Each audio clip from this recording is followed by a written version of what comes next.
हुलियो वेठल दर्स मसलो इहो आहे जो छोकिरो अकबर खणी विया मुंहिंजो अब्दुल मजीद खणी अकबर खोखर उन खे ॿियो महीनो टियों महीनो थियो आहे जंहिंमें मूं शीशन कई आहे। शीशन खां पोइ मूं हाई कोर्ट वञी कई आहे।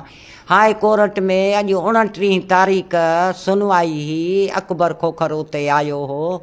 उन मूंखे चयो धमकियूं ॾिनई त जेकर हथु कढंदीअ तूं केस अथऊं त ॿियो बि छोकिरो खणी वियो आहे हथु कढंदीअ त ॿई छोकिरा ॾींदोसांइ, जे नथी हथु कढी त ॿई मां हाफ फ्राई कंदोसांइ या फुल फ्राई कंदोसांइ।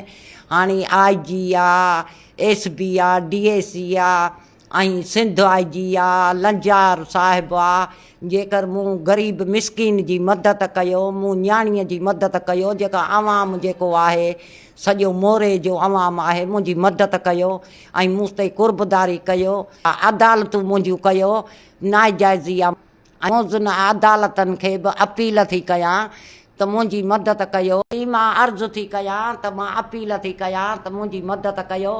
मुंहिंजा मिसकीन पुट मज़ूर आहिनि, मज़ूरी कनि, मज़ूरी खाइनि, न लोफर। मां मसवाड़ ते ग़रीब वेठी आहियां, छेणा विझो पई थी गुज़र कयां ऐं तंहिं करे मुंहिंजी मदद कयो। मुंहिंजा मिसकीन आहिनि, मां किथां हिननि खे पैसा था घुरनि, किथां हिन बयान खां पोइ कुझु बि जे मुंहिंजे बचनि खे थियो या असांखे कुझु बि थियो त इन जो अली खोखर अकबर खोखर ज़िम्मेवारु आहे ऐं कुझु बि घासलेट न आहे। मां पाण खे जलाईंदसि, जे कुझु बि मुंहिंजे पुटनि खे थियो त मां पाण खे जलाईंदसि। त सिटी थाणो सॼो ज़िम्मेवारु आहे।